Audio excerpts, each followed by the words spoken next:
Historias aterradoras ocurridas en la cárcel.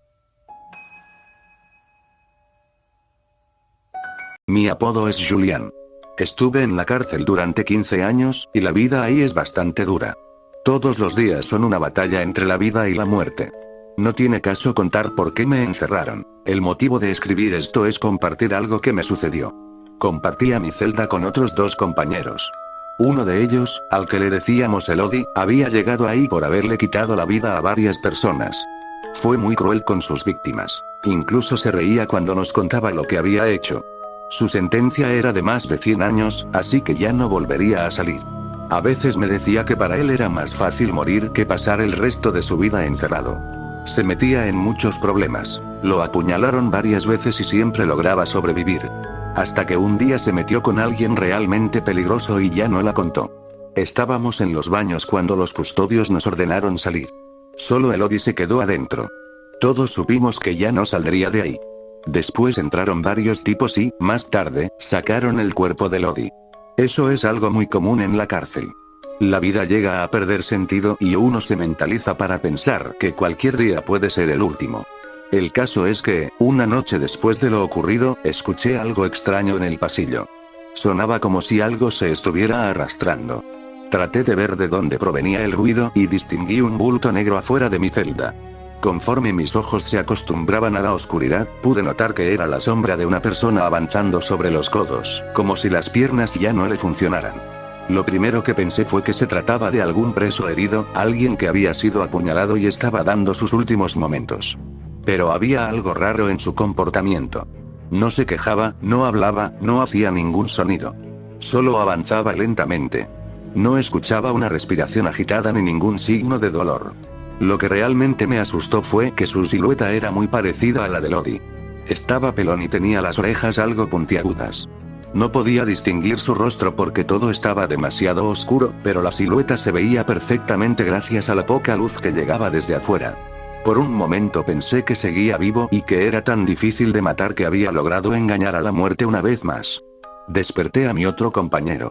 Bajé de la litera y lo sacudí para que se levantara. Mira, ahí está Elodie, le dije. Anda afuera. Cuando despertó y volteamos hacia el pasillo, ya no había nada. Mi compañero pensó que estaba alucinando por alguna droga, pero yo llevaba meses sin consumir nada. Me saqué mucho de onda. Incluso me acerqué a los barrotes y observé hacia afuera, pero no había nadie. No era posible que hubiera desaparecido tan rápido. Primero, porque no podía caminar. Yo imaginaba que lo habían herido en la columna y por eso se arrastraba. Y segundo, porque no tenía dónde esconderse.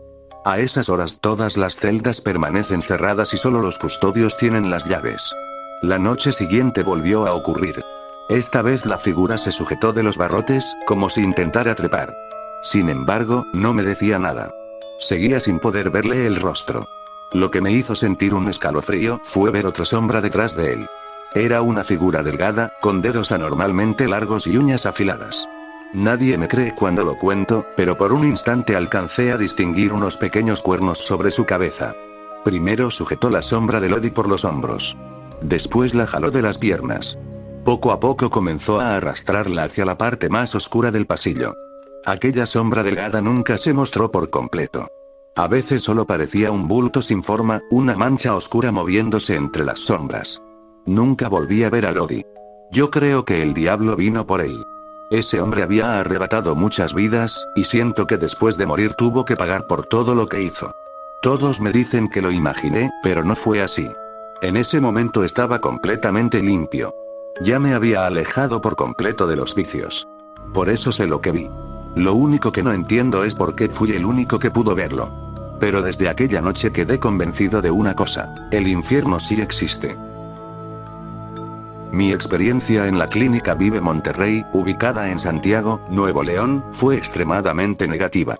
Estuve internado durante 6 meses en este lugar, donde cobran aproximadamente 40,000 pesos al mes. Durante mi estancia observé que gran parte del personal estaba conformado por exadictos y exconvictos que desempeñaban funciones terapéuticas sin contar, según mi percepción, con la preparación profesional adecuada para el tratamiento de las adicciones. Considero que existían constantes maltratos físicos y psicológicos hacia los pacientes, así como prácticas que vulneraban sus derechos humanos.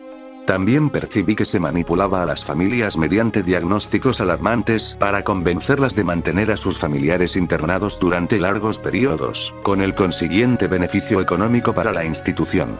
Cuando una familia ya no podía continuar pagando, se le ofrecían descuentos para evitar que retirara al paciente. Lo que viví ahí fue, para mí, un verdadero infierno. Incluso llegué a sentir que las condiciones eran peores que las de un centro penitenciario. Según mi experiencia, cuando ingresaba un paciente nuevo, era obligado a subir a un ring improvisado y ponerse guantes de boxeo para recibir golpes por parte del director y miembros del personal, bajo el argumento de que dicha práctica estaba autorizada o respaldada por la familia. Además, en la clínica convivían menores de edad con adultos en las mismas habitaciones, y hombres y mujeres compartían espacios de internamiento. La alimentación era de muy baja calidad. Según lo que observé, el presupuesto destinado a la comida era mínimo, y con frecuencia se servían alimentos repetitivos y poco nutritivos, como tortas de frijoles con torta, avena y cereal inflado. Otra situación preocupante era la realización de trabajos forzados. La limpieza y gran parte de las labores del lugar eran efectuadas por los propios pacientes, mientras que el personal se limitaba a supervisarlos. Los castigos, según lo que presencié, incluían agresiones físicas, mantener a personas esposadas a un árbol durante horas, obligarlas a permanecer hincadas frente a todos, para humillarlas públicamente y mantenerlas con los ojos vendados durante varios días. Los pacientes difícilmente podían denunciar estas situaciones a sus familiares. Antes de las visitas eran amenazados con represalias si comentaban algo, y además siempre había personal de la clínica supervisando las conversaciones. Quienes deseen conocer más opiniones pueden revisar las reseñas públicas en Google, donde es posible encontrar testimonios de otros exinternos que relatan experiencias similares. Considero que las autoridades deberían supervisar y regular de manera más estricta este tipo de establecimientos, para evitar posibles abusos y violaciones a los derechos humanos. Los pacientes permanecían encerrados tras rejas durante largos periodos y, según observé, el supuesto psicólogo del centro cambiaba constantemente debido a recaídas en las adicciones, siendo reemplazado por otra persona. Respecto al psiquiatra responsable, tengo entendido que acudía únicamente cada 3 o 4 meses y no atendía personalmente a los pacientes, por lo que, en mi opinión, su participación parecía limitarse al cumplimiento de un requisito administrativo. Finalmente, considero que el director, Ricardo Segovia, no debería estar al frente de una institución de este tipo debido a lo que percibí como conductas violentas e inestabilidad emocional. Según lo que observé, consumía sustancias mientras ejercía sus funciones dentro de la clínica. En conclusión, esta fue mi experiencia personal en la Clínica Vive Monterrey. Desde mi punto de vista, se trata de un lugar con numerosas deficiencias, donde presencié situaciones que considero inaceptables para un centro dedicado al tratamiento de personas con problemas de adicción. Estuve en cana por 15 años. Había un skinwalker ahí adentro con nosotros. Primero, un poco de contexto. Estuve cumpliendo una condena de 15 años en una penitenciaria del sur de Arizona. ¿Por qué estaba ahí? No importa. Durante mi estancia ocurrieron muchas cosas que nadie podía explicar, y otras tantas que nadie quería entender. Todo comenzó con una leyenda de la prisión. Supuestamente, años atrás ocurrió algo horrible e inexplicable dentro del penal. Cada mañana nos despertaban y nos obligaban a pararnos frente a nuestras celdas, mientras los guardias confirmaban visualmente que todos seguíamos allí. Según contaban, aproximadamente un año antes de que yo llegara, sucedió algo brutal durante una de esas revisiones. Un preso que ocupaba una celda individual se veía extraño aquella mañana. Cuando un guardia llamó a otro para revisar mejor la situación, descubrieron que no era el recluso que debía estar allí. Era otra persona. Llevaba puesta la piel del preso como si fuera un disfraz. Le colgaba floja sobre el cuerpo y tenía un aspecto monstruoso. Lo más aterrador era que aquel hombre no era un recluso. Nadie sabía cómo había entrado a la prisión, mucho menos cómo había terminado dentro de una celda cerrada. Y lo peor de todo era que jamás lograron averiguar quién era. No aparecía en ningún registro. Pero había algo aún más inquietante. Nunca encontraron el cuerpo del preso cuya piel estaba usando. Perturbador, lo sé. Y aunque eso no coincide exactamente con la definición tradicional de un skinwalker, así fue como comenzaron a llamarlo dentro de la cárcel, el skinwalker. Tampoco ayudó que, según los rumores, jamás pronunciara una sola palabra. Finalmente lo trasladaron a otro lugar aproximadamente un mes después del incidente, y casi todos los internos se sintieron aliviados. Yo escuché esa historia en mi segundo día dentro de la prisión. No era precisamente la mejor bienvenida para un lugar donde iba a pasar gran parte de mi vida. Pero ahora viene lo importante. Sí, aquel hombre fue el origen de la leyenda del Skinwalker, pero lo que realmente hizo fue provocar que un viejo recluso navajo llamado Carl comenzara a hablar sobre los Skinwalkers de verdad. Con el tiempo descubrí que gran parte de la cultura del penal giraba alrededor de esas historias. Según Carl, los Skinwalkers eran difíciles de identificar a simple vista. Sin embargo, si pasabas suficiente tiempo cerca de uno, tarde o temprano comenzabas a notar detalles extraños. Sus gestos no encajaban.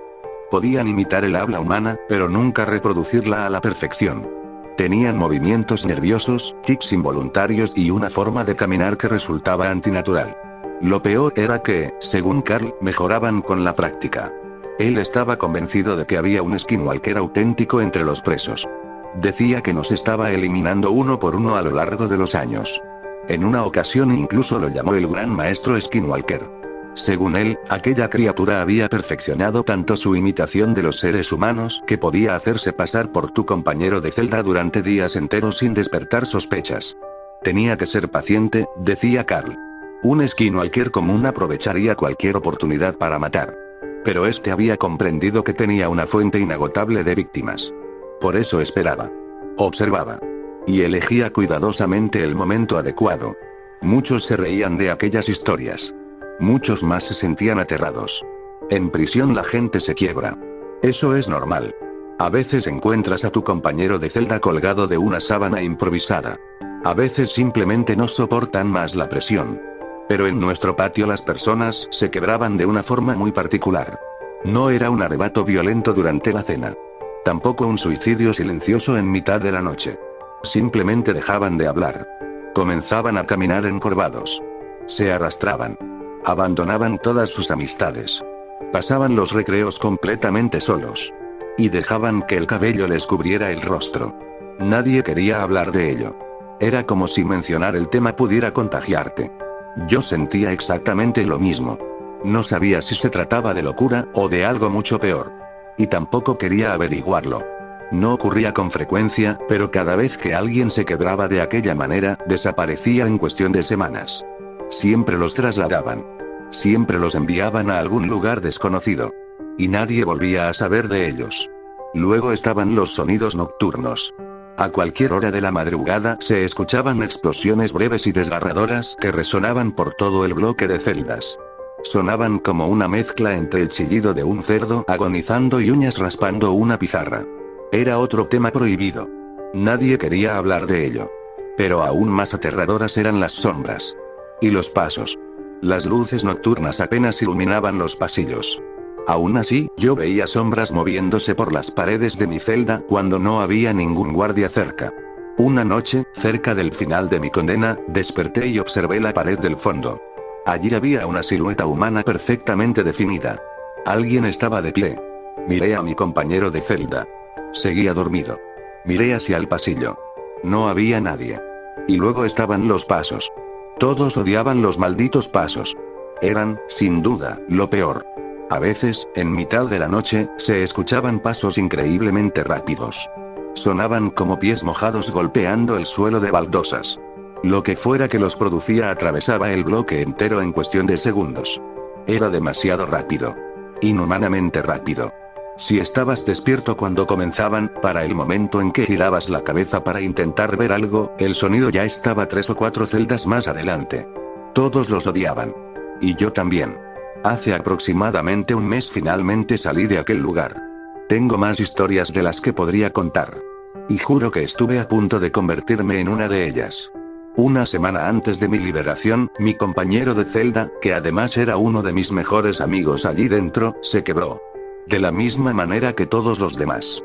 Durante 7 días apenas dormí. Y cuando lo hacía, era solo por unos minutos. Nunca le di la espalda. Nunca. Lo más aterrador ocurrió una noche cuando desperté y lo vi intentando atravesar los barrotes de nuestra celda.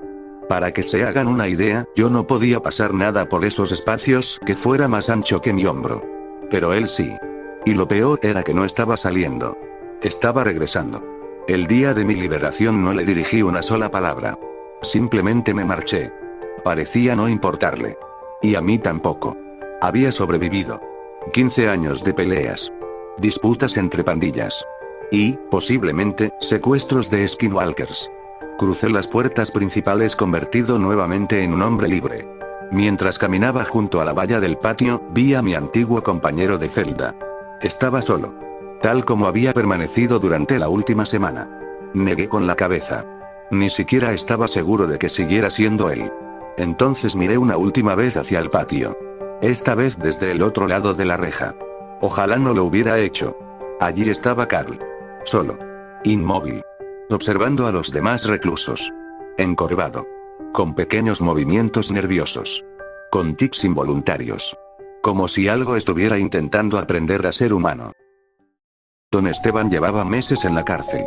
Acusado de fraude por unas tierras que había manipulado a su antojo, ahora pasaba sus días en una celda oscura, cargando con el peso de los años y la impotencia de haber perdido todo lo que alguna vez poseyó. Pero lo que más le perturbaba no era su encierro. Don Esteban siempre había sido un hombre de poder, rico, influyente y arrogante. Estaba acostumbrado a conseguir todo lo que deseaba. Y eso incluía a Marina.